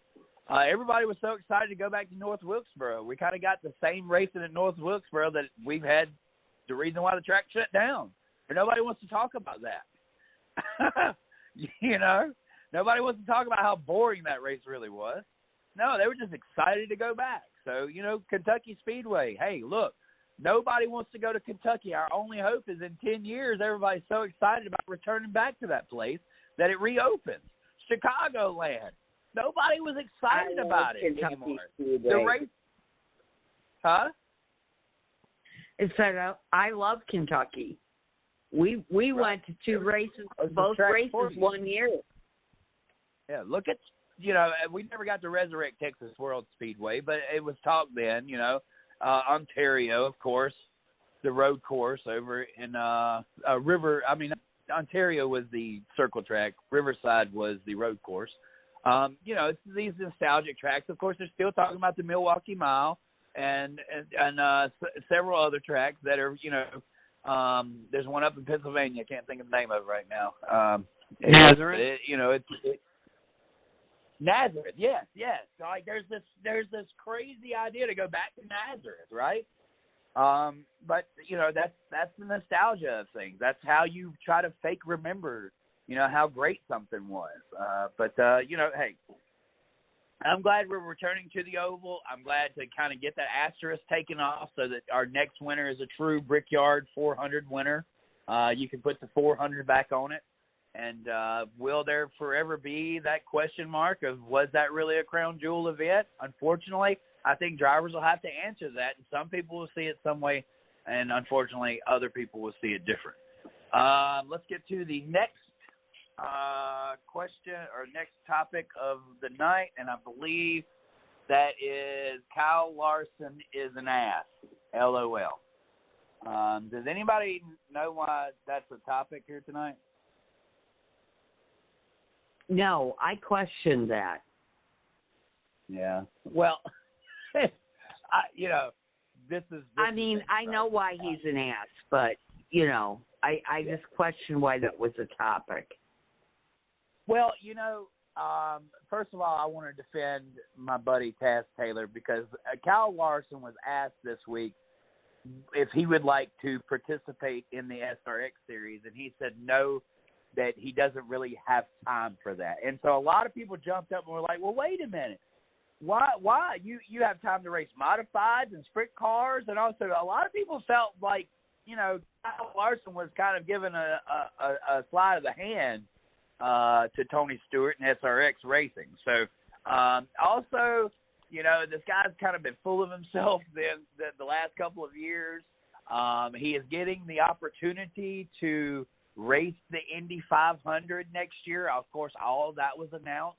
And he made a particular statement that I feel like may have rubbed some of us race fans wrong, brought the Karens out of it, when he said that, hey, he's got a good enough team at Hendrick Motorsports. He can focus a month on the Indy 500 and it not really affect his team.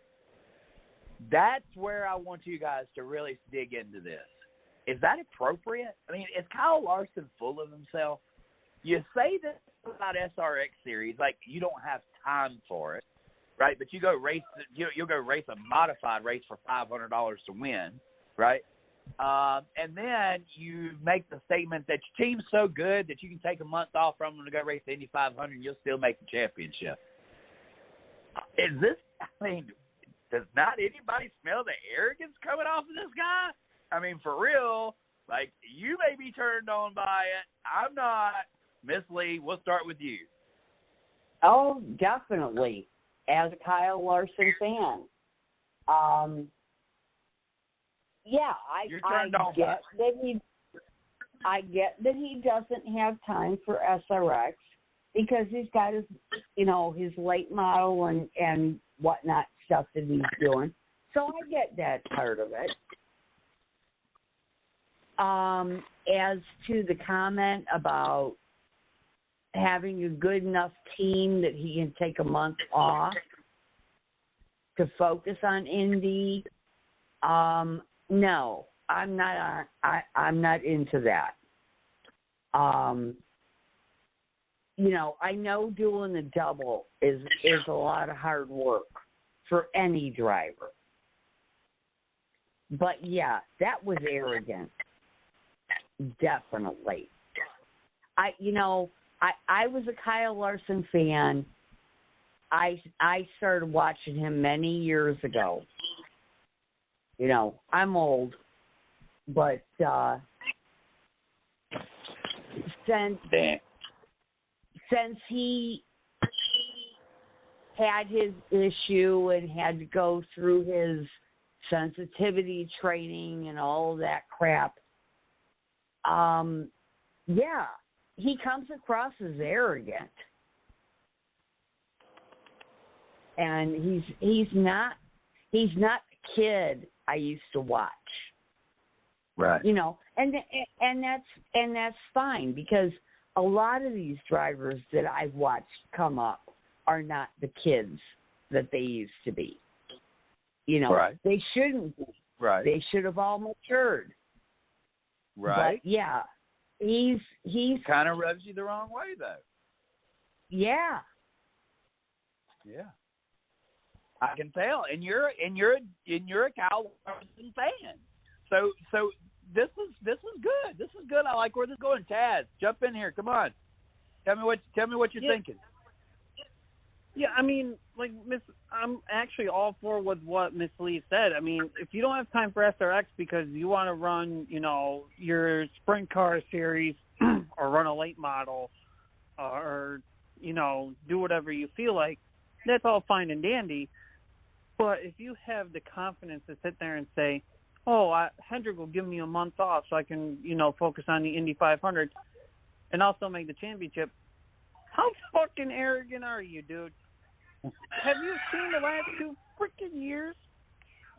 Have you seen the last 2 freaking years of how many different race winners we've had in the Cup Series. Right. Have you seen the playoffs last year?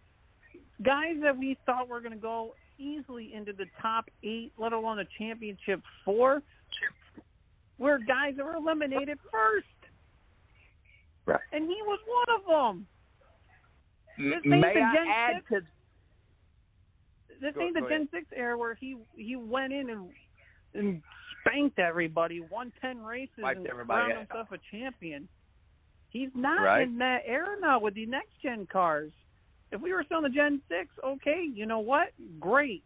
It's great you feel that way. I wouldn't be this irritated about it. But we're in the era where there's so many different drivers. You don't really know who's going to win on a given week. Shoot, we don't even have a true big 3 like we've had with the Gen 6 cars. Mm-hmm. This guy... Now, this is the same driver that also stated a few weeks ago that he felt safer in a sprint car than he did at Daytona, but yet he's going to Indianapolis. So I'm just going to throw that in there. I have no comment to that yet. I just wanted to make sure that as a matter of fact, we need to play Kyle versus Kyle again. I think do y'all remember that when we pulled the quotes from Kyle versus Kyle, and I read the quotes, and y'all had to figure out, was it Larson or was it Busch? Because now it seems like this is becoming more like this is. I had this premonition 2 years ago, right? That's when we played Kyle versus Kyle. Now it's all coming to fruition here. Kyle versus Kyle. Miss Lee, as I added that to the Mr. Kyle Larson and his wonderful quotes, there's a smell of arrogance, and I'm feeling it from both of y'all. I myself found myself supporting this guy. Found myself, let's do it for the underdog. He kind of got a bad deal. You can't support racism at all, and what he said should have cost him everything that it cost him, right? Because he made a big mistake on a big platform. But he won our hearts because he refused for that to be what we've seen from him, what we know of him as. And he went and he worked hard, and he hit them tracks, and he earned his way back into NASCAR faster, harder, better than anyone I've ever seen. But yes, he did. Since his championship, he has become an arrogant, cutthroat, cut you off ass. He has become the new Kyle Busch. Kyle Larson is an ass. LOL. Do you get it now? Absolutely. Do you get it now, Miss Lee? Yes, I do. You get it now? Yes, I do. The old Brad Keselowski, Kyle Busch is an ass. So there's a reason. Yeah, and you know what? And you know what? If you look at Kyle Busch this year, he's still pissy. He still gets angry. He still gets aggravated. But he's not the villain, irritating like he used to be. Yes. He's kind of stepped back. If you listen to the in-car radio, Kyle Busch is still, aggravated, irritated, whatnot. But when he's approached by the media, he's much calmer. It's. But yes, Kyle Larson, has gotten very arrogant. Really quick here, if you had a celebrity boxing match between Kyle Busch and Kyle Larson, who wins? You very quickly, Miss Lee, who wins? Kyle Busch, Kyle Larson. Celebrity boxing match. Busch. Busch all day. Taz Taylor, Busch or Larson? That's easy. Kyle Busch, because Kyle Larson's too much of a chicken shit to throw a punch. That y'all were telling me how much of a fan y'all were of Kyle Larson at the beginning of this. I have made both of you 12 angry men right here. I have made both of you turn against your favorite driver. Oh man, I got some true skills out here. Let me file my fingernails down a little bit. Oh my God, tonight has been so much fun, y'all. Last topic. I guess we've covered Kyle Larson there, and I don't think that we could push too much more. It is cool. He's going to be racing the 17 in Indy. The double duty, we've got a whole year to talk about that. Really, it's way too early to talk about the implications of the double duty and stuff like that. But what we do have implications of it, and maybe you caught some of this when I put Chase implications, right? We only got a couple of minutes because we got to get in a couple of minutes of SRX news and then Taz Taylor's hot picks. So we've got a very brief moment. Chase implications. Hendricks won the last 4 races, 4 out of 5 years. Of course, we did not go to race at Watkins Glen in 2020 because of a New York ban. So we are going, and obviously Chase has won 2 races here. Kyle Larson's won 2 races. Hendricks 4 out of the last 5 years, victorious at Watkins Glen. Chase implications. He ran second at Indy. Is all the stars aligned for him to win at Watkins Glen?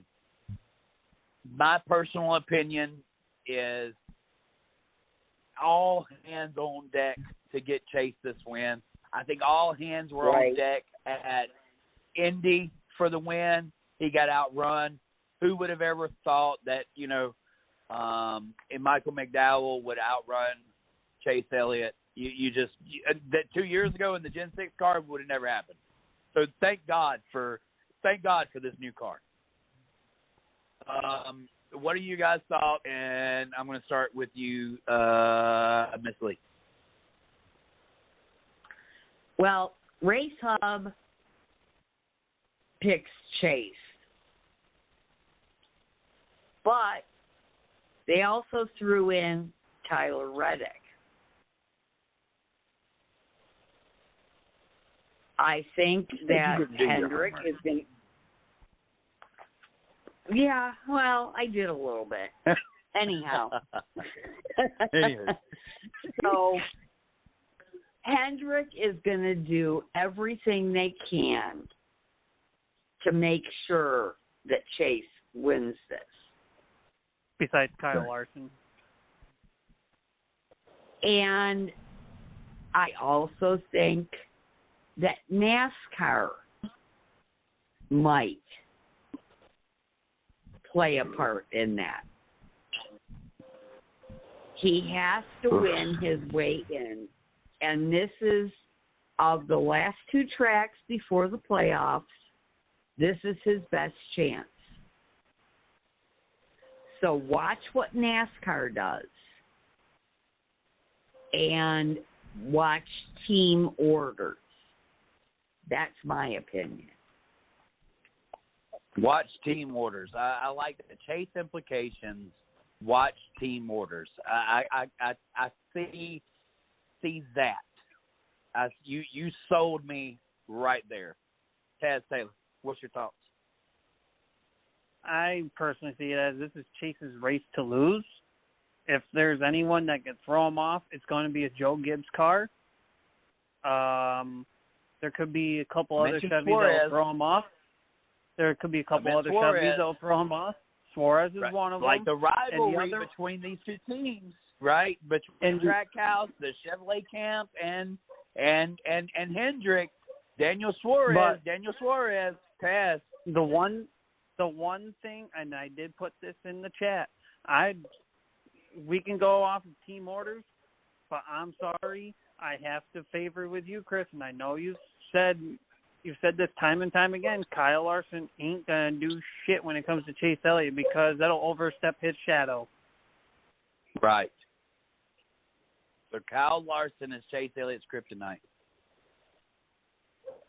I mean, let's look at it last year. It was Chase Elliott versus Kyle Larson for the win. What did Larson do? Move Chase Elliott out of the way. It could possibly get Kyle Larson fired, but if it doesn't get Kyle Larson fired, it could possibly mean Chase Elliott leads Hendrick Motorsports. So that in itself, Tasso, what you just said, play that this year, play that move this year, and it could completely change Hendrick Motorsports in a couple of years, because it could be such hurt feelings because you didn't give the race to Chase. But that's kind of more the reason to go out and beat him, right? Right? I mean, a racer wants to beat the other racer.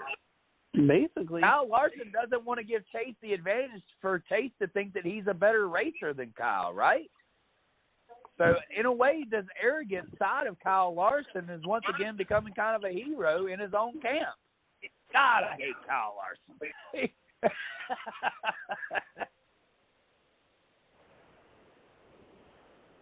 But I hate Chase Elliott more, so if I had to pick Kyle Larson to win, by God, let's do it.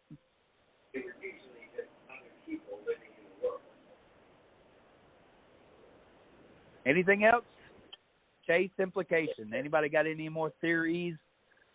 AJ Allmendinger, does he show up? Is he a legit threat to Chase? Who is a legit threat to Chase Elliott this weekend? Well, AJ's been there before. That'll be a hot pick thing to discuss here in a few minutes. But I do want to throw in, people are claiming, if Kevin Harvick and Brad Keselowski get good points runs without wins, they can clinch themselves in the playoffs. I'm here to tell you you're fucking dead ass wrong, okay? You know why? Because only one driver is guaranteed on points. And if we get a 14th different winner and a 15th different winner in these next two races, sorry, Harvick or Keselowski will be seeing themselves out the damn door. Yeah. I mean, that's fact. That is fact. It is not over. Keselowski is not locked in. He's got a 2-point edge, I believe, on Kevin Harvick, but I do not see either of these drivers as locked in yet. There is still two open spots that could race their way into this chase, and I would not be surprised to see it. So there is a lot of chase implications coming up in the next couple of weeks, a lot of storylines being created from that. Taz Taylor, it is 8:45. Let's truck on into some SRX news. Take it over, bud. So we're down to the final race at Lucas Oil Speedway in Missouri for the dirt track, the season finale. Championship is not locked in yet. Right now it's looking like Ryan Newman's going to be favored to win this championship. But let's break down Eldora quick. And I'm going to relay of what happened the last couple of years we ran at dirt. And I'm going to make a couple comparisons of the Evernham era versus the Hawk era. I don't know, obviously us fans don't know a lot of the behind-the-scenes deal that happened with Evernham versus Hawk, but it always seemed like with Evernham, no matter how many cars got wrecked on a race week, he will show up the next week. All 16 cars are showed up, ready to go, fixed, all repairs done, everything, minus the Bill Elliott issue with his one car or whatever. But in the year one, Hawk, on the other hand, you go to the season finale dirt track race at Sharon Speedway, and they had no backup cars. So guys were coming out in the first heat race, wrecked their car, and they're coming out in freaking what looks like a demolition freaking derby car instead of a fancy SRX car. Because they had no backup cars. Here at Eldora, they had two backup cars ready to go, and two drivers had to sit out for the race. 2 or 3 drivers had to sit out for the rest of the race for the night. And come on, why in the world? How did Evernham pull it off of having 16 cars ready to go week in, week out for 6 weeks straight, but Don Hawk, for some weird freaking reason, can't figure that formula out? Did Tony Stewart lay down and bend over for Don Hawk all of a sudden? Because he wasn't like this with Evernham. And what does that do for the championship implications, for the drivers? You wreck and you don't have a backup car, so you are going to essentially DNF, and that totally knocks you out of potentially a championship. That's ridiculous. Exactly. I mean, I'll give kudos for SRX for letting Deegan and Andretti in backup cars, because those are the full-time drivers. They wanted them to race for the championship instead of taking them out. Whereas guys like Kanaan, Austin Dillon, Chase Briscoe for the longest time. I mean, those guys are there to have fun. And granted, yes, Austin Dillon and Chase Briscoe were doing one race, and that was it. Tony Kanaan is racing 3 races, sharing the ride with Helio Castroneves. But, I mean, they're there for the experience, to have fun, something to do different, and yet they got their chances blown because there wasn't enough backup cars.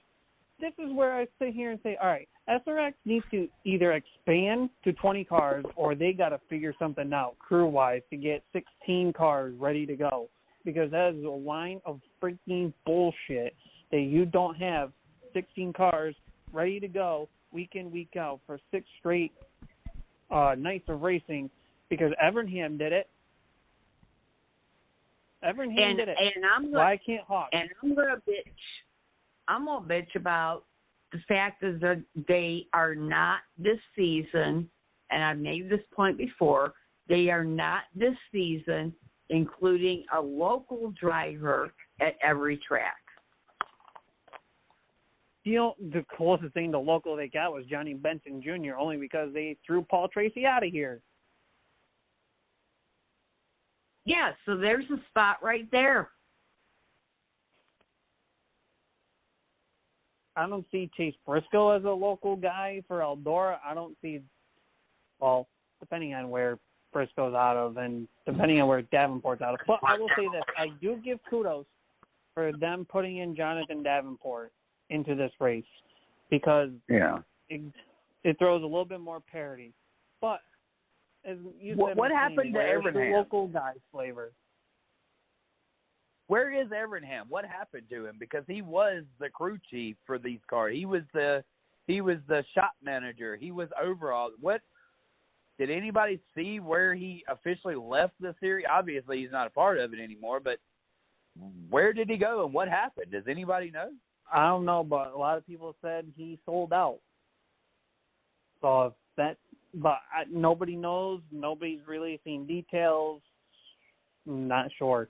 Could it be that Tony Stewart was cheating? Well, that's where I'm going with it. It didn't want to be questioned for integrity? Evernham and Stewart must have laid back and bent over, where Evernham said, I'll take your money and run. Stewart was just like, hey, I'll keep doing what you say. Let's keep going, right? I mean, great. I'll give Stewart the benefit of the doubt. It's great that he's recruiting drivers, for one. 2, it's great that he brought in and took on the chance of, let's bring back the old Thursday Night Thunder so that we could have more drivers to come into our series.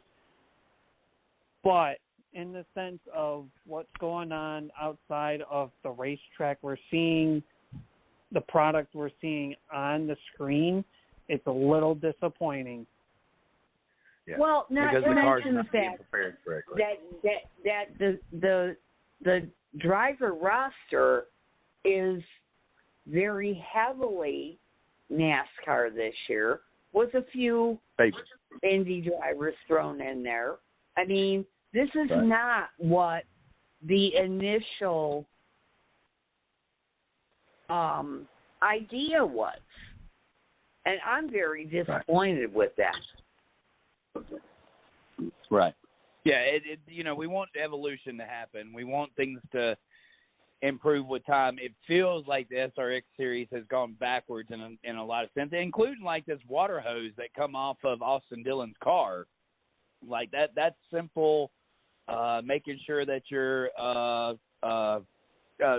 what is it? What's the damn clips, that they're on properly. I mean, it was simple little stuff. Yeah, the clamps. Like, why did something like that happen, right? Are the cars not being properly prepared for the type of racing that they're about to? I understand there's been a lot of wrecked race cars, and they want to blame it all on Paul Tracy or whatnot, but it is racing, and they should be better prepared. There's been a whole lot of money dumped in this series as far as I'm concerned, and if Tony Stewart's taking that money and cashing his checks and not putting it back into the series and coming up with better equipment, then this is all just a cash run for Tony anyway. I think a lot of people are discouraged by the fact that Tony keeps on winning in his own series, and there's a lot of other things that are coming up that seem to furthermore put a black eye. Of course, NASCAR is probably paying a whole lot of money for bad publicity to be put out for SRX, because I'm pretty sure NASCAR does not like SRX at all. They can handle car series because that is a late model tour. That is a beginner series. SRX is a direct competition to NASCAR. No matter what Tony Stewart wants to lie and say, it is a direct competition to NASCAR. And NASCAR will go at all costs try to put a negative light to SRX. I don't think that they have to, though. I think SRX is kind of doing it to themselves. 1 minute on this topic. We'll close it out. Taz. Well, I'm going to pause you there on that because, yeah, we can view it as what you said, Chris, but for all we know, Tony Stewart has put it out there saying he's been in talks with the France family, he's been in talks with NASCAR this year. He said that SRX was never meant to be a competitor to NASCAR. It was supposed to be more of a beneficiary because with the lack of practice, and Brad Keselowski said this too, when he with the lack of track time you have with a Cup Series now, this is a beneficiary for guys or girls to race the SRX, to get more track time, to develop their craft.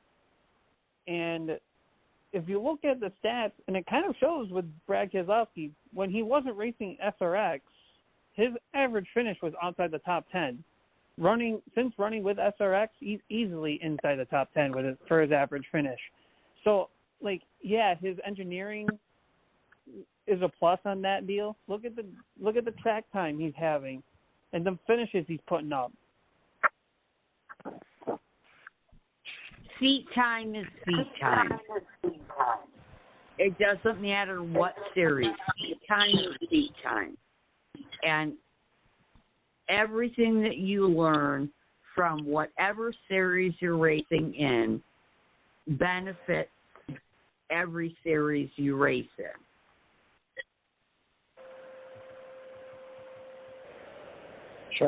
That's right. And you know what? No matter what Tony Stewart says, he went to ESPN with a bargaining chip, got a big-ass check written to him. Whether or not he believes or wants to admit that he's in competition with NASCAR, that's a big-ass check, right? And that's money that, he is using the stars of NASCAR to get that big-ass check written to him. So, that's my idea on the topic. Of course, I'm a fan of SRX. I'm going to continue following them. This is week 6, Taz. Is that what you said? Yes, week sir. 5. Week 6. The last week. Wow. So it's over after this. Well, I did hear one of the things that I heard, the negative effect, was that now that they're standalone races, they don't seem to have as much of the local support as what they had in the beginning, which is something that I think is concerning, especially for the longevity. It seems like they are separating themselves from other forms of racing and stuff, and I thought that was kind of the whole idea, like y'all said, bringing in the local track heroes, doing the race with the local races already in conjunction with. So those things have all changed and evolved over the last 3 years, and it kind of seems like we're losing the identity of the SRX series. Though they made an improvement on the drivers list, there's this whole handful of questions over here about not only the integrity of it, but also the mechanical side of it and the preparation side, and whether or not this is even possible for one person to oversee 16 cars in a 6-week period, right? I mean, that's a lot of turnaround. You need 12 full garages to handle this type of effort, and I'm sure that they're working on minimal staff with minimal budget. So, that's probably the reason for the preparation of these cars, which could better in return be the reason why Ray Evernham decided to step away, because it was either one, too much work, impossible to do, integrity. There is a reason why Ray Evernham stepped out. What that reason may be is speculation, but definitely there's probably a little bit of fact in all of it. So that's where we stand with SRX Series. Make sure you guys tune in Thursday night. It is the last race. Where's it going to be at, Taz? In Missouri, right? Lucas at Oil Speedway in Missouri. The dirt track. This would have been the perfect darn week to have Kenny. What's his last name? Kenny Collins, I think. Kenny Collins on from, of course, that's his local racetrack, the Missouri Wheatland Lucas Oil Speedway. We are running way behind. Let's get into Taz's hot picks. We'll spend about 5 minutes here and try to accumulate a good board of picks for our fans this week. Taz Taylor, take it from here, boss. All right. With the short amount of time we have, I will name off my 3 favorites, contenders, and underdogs. Once I do that, I will open up the panel for you, Chris, and you, Lee, to mention one driver to go under the favorites, one driver to go under the contenders, one driver to go under the underdog for each of you, and then we'll try to close it out. For the favorites, I have listed as Chase Elliott, Kyle Busch, and Kyle Larson. Those 3 drivers have won the most races at Watkins Glen in history for the Cup Series. Contenders, I have Christopher Bell, Eric Jones, Daniel Suarez. Reason why for Jones and Suarez is that every time they've raced at Watkins Glen, they finished in the top 10. Underdogs, Chase Briscoe, Ricky Stenhouse Jr., and Eric Almirola. Those 3 pretty much basically self-explanatory. They've been the underdogs all year long. They're basically the underdogs for this one. All right, I want to throw an underdog to that list, and I think it's somebody that won't show Chase Elliott any love because they're worried about their own personal spot in the chase, and that's going to be Alex Bowman. Anybody that doesn't think that Alex Bowman's not going to be an underdog in this race, you are crazy. Bowman is going to bring it to the table. Bet on yourself like Michael McDowell betted on himself. Alex Bowman is betting on himself this weekend to get it done. He knows he's got the right equipment. He knows he's got the team good enough to win. Can he put together a perfect race? Can he beat 2 of his teammates to do it? My underdog for sure on this board is going to be Alex Bowman. Your favorite and contender, Chris? Don't count out Chris Buescher. He's won on road courses before. He's on a hot streak. I would put him as a contender. All righty. I'm going to put Christopher Buescher on there. Oh, my Lord. I'm going to turn to Dale Jr. Well, I tell you what.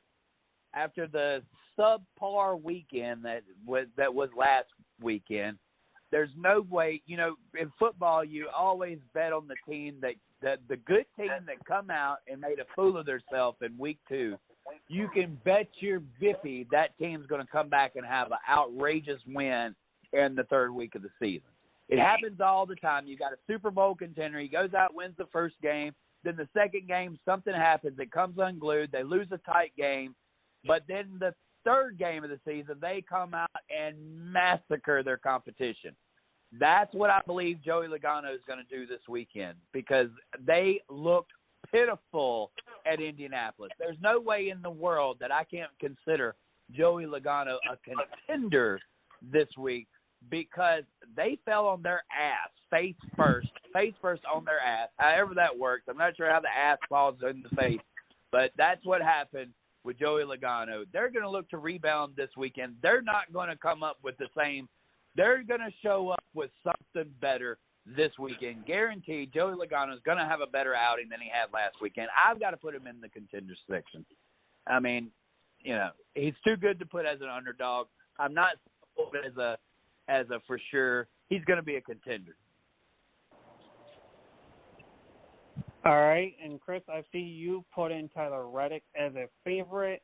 Obviously, we've seen him do what he's done recently with road courses. He's won on a couple of them. I don't think he has a Watkins Glen win yet. I'm trying to confirm that. No, he does not, but he has finished in the top 10 every time he's raced at Watkins Glen, so that should definitely say something. This league, and he's another driver that doesn't give a shit who Chase Elliott is. He is another driver that does not give a damn who drives that number 9 car. Go ahead. Miss Lee, do you have a favorite or an underdog to wrap up the list here quick?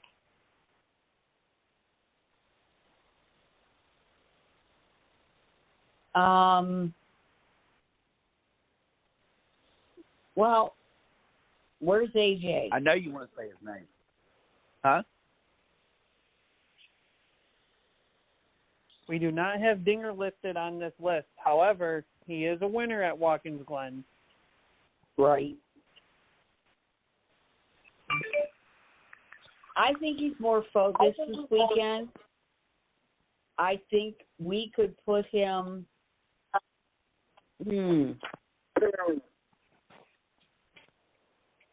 I'd put him at least as an underdog. Okay. It's hard. That's a hard one. It really is. Right. And I'm surprised one driver has not come up as a favorite, and I thought Chris would say his name. MTJ. There you go. Wow.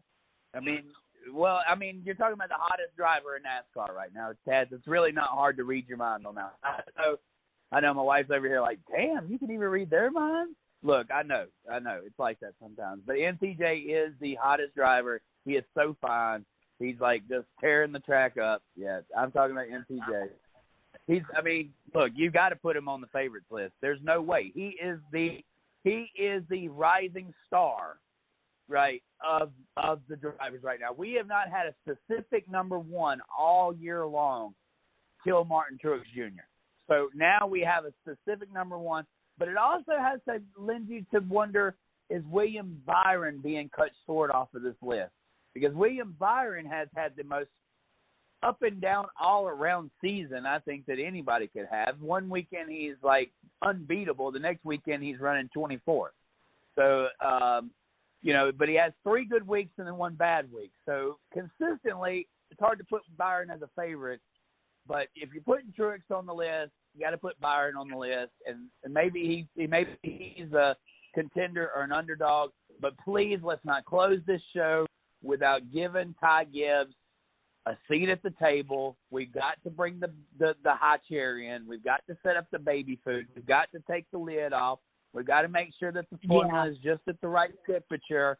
But I promise you, through all that baby shit, Ty Gibbs could really stun the world. We've had a lot of first-time winners at Watkins Glen over the years. Ty Gibbs this is a good track for Gibbs. It is. This is a good track for Gibbs. Yes.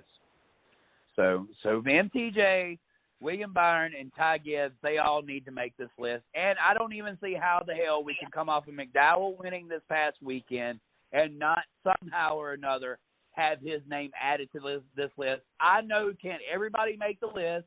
We've still got Brett Keselowski out there. We've still got Kevin Harvick out there. We've still got Christopher Bell out there. But I'm telling you, Michael McDowell won last week, and we are literally forgetting about that already. Not one of his stronger tracks, though. Very true. Very true. But who would have thought Indy was his stronger track? But,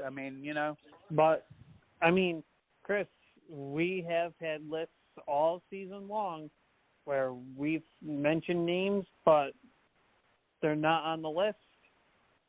And, of course, that's the subject. They're not on the list. But it doesn't mean that they're not considered as a driver to look out for. Obviously, Yes. we're talking about him, Yes. so that's a driver to look out for, but we're just throwing a list out there as an ideal. We're obviously what we say is one thing, but the list is another thing to kind of help out. So Yes. it's just a matter of personal preference, Look at it last week, as I mentioned earlier on in the show. We did not mention the road course specialist last week at Indy Road Course, and then all of a sudden I was like, holy shit, how do we sleep on guys like Jensen Button or SVG or that Kostecki guy or that Kobayashi dude, Like, we somehow let those guys slip through our minds. And look where SVG finished, the top 10. Yes. And look at where the other guys finished in the 20s. Yes, he did. And the other guys finished in 20th positions. They're better. And Kobayashi was in the 67 car, so we know that car had everything it needed to be a legit contender. That just shows the talent that SVG is going to bring to the table. We didn't get into that subject tonight. It'll be something that we can talk about next week. Kaz Taylor, I believe your board is amazing. That's what we got to choose from. I know I went a little bit over in the opening monologue, so we are sorry for carrying the show longer than 2 hours. Of course, we try to stay within that 2 hour time bracket. Unfortunately, we went 10 minutes over tonight. We didn't lose anything because I set the show up for 180 minutes, and so that gives us plenty of overtime to work with. But just like NASCAR, even Race Chat Live has an overtime. So thank you for joining us here tonight. We had an amazing show. We covered a whole lot of ground. Hopefully we didn't stir up too many of our fans with our predictions and our opinions. But if we did, then, hey, we did our job. Thank you for listening to Race Chat Live. I'll give it to Taz Taylor to close out the show. All right. Thank you, everyone, for listening on to Race Chat Live. Be sure to listen in to our shows anywhere you can think of. If you ever miss us live, such as Blog Talk Radio, iHeartRadio, Spotify, Apple Podcasts, Spreaker, RSS Feed, Google Podcasts, Stitcher, GeoSaven, Podcast Addict, Deezer, Podchaser, YouTube, and also now Amazon Music. We want to thank our sponsors for making the 110 Nation roll: Bears Bullish Market Talk Group, Carolina Sports Plus, TNT Designs, Yellow Caution Flag Productions, and More to Music, Karaoke, and Entertainment. We will say good night. We'll see you next week, same bat time, same bat place, next Tuesday night here on Blog Talk Radio. And don't forget to tune in tomorrow night, Wednesday night, for CJ and Mario to return to the studio for the 110 Nation Sports Show, 8 p.m. Eastern. And, of course, the debut of Chris and Jason's new show. I don't remember the name of it. I'm sorry. Next Monday night, I believe. No, you got that wrong. See, you weren't a part of the original when I come on. You missed that. Look, I know it sounds like it's mine and Jason's or whatever, but this, if you would have been here for the opening monologue, you guys have not been properly introduced to what we're bringing to the table here. This is a collaboration between the 110 Nation Sports and the Race Chat Live. This is a back to the roots, where we come from deal. This is bringing the interviews back. That's how this station was created. I know, Taz, you've been more a part of the station while it's been an entertainment side. Of course, we tried it in the past to juggle kind of two shows in one, and we kind of steered back towards just bringing entertainment to the table.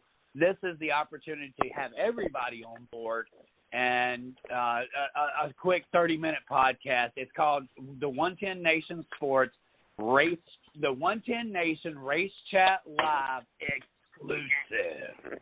And that exclusive is really the name of the show, right? Because what do you think of when you think exclusive, Taz Taylor? Miss Lee's already answered this. What do you think of when you hear exclusive? What do you think?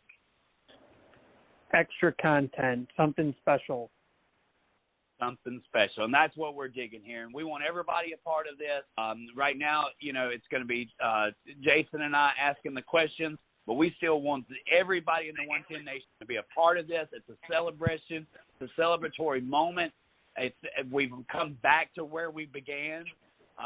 This thing was created 12 years ago, and it was created on a platform to give voices to those who didn't have it. And then over the last few years, we've turned it into an entertainment show. Racing with Big Sweat was never a show of entertainment. It was a platform to get late model drivers and dirt racing drivers a chance to be interviewed, a chance to get a taste of what it's like to have a microphone in front of them. And that's kind of what this 110 Nation Sports, 110 Nation Race Chat Live exclusive is going to bring back. It's just a 30-minute podcast, 20 minutes of it for interviews, 10 minutes of it for promoting what else is on the station. We want everybody to be involved into that, Taz Taylor. So make sure that if you can, you are there with us Monday night as we dip into Landon Lewis and his racing career. All righty, awesome. So with that being said, we'll see you same bat time, same bat place next Tuesday night with Race Chat Live. This has been the Caution Flag of Racing Radio. Chris Creighton, the Mama Bear, the 110 Nation, Miss Lee Reed. I'm the Tasmanian Devil Flagger, Taz Taylor, saying good night. We'll see y'all next week. I've been selling my soul, working all day, overtime hours, bullshit pay, so I can sit out here and waste my life away, drive back home and drown my troubles away. It's a damn shame what the world's gotten to. People like me, people like you, wish I could just wake up and it not be true, but it is. All it is, living in the new world, with an old soul. The rich men know the rich men, Lord knows, and all just wanna have total control. Wanna know what you think, wanna know what you do, and they don't think you know, but I know that you do. Your dollar ain't shit, and it's cracks to no end. Don't the rich men, don't the rich men.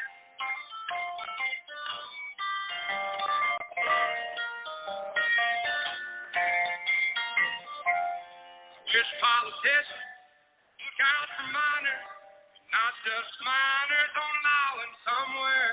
Lord, we got folks in the street, ain't got nothing to eat, and the whole beat milking welfare. God, if you're 5'3" and you're 300 pounds, taxes ought not to pay, or you bang the bus round. Young men are putting themselves 6 feet in the ground, 'cause all this damn country does is keep on kicking them down. Lord, it's a damn shame what the world's gotten to.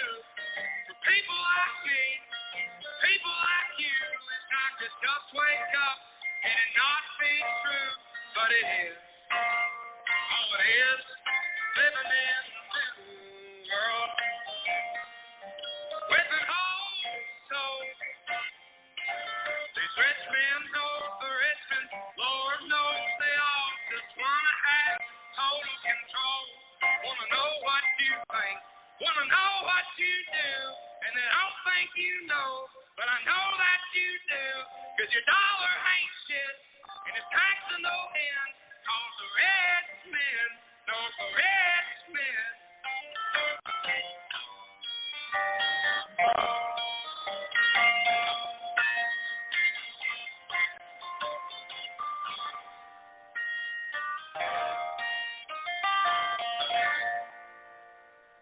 Good night, everybody.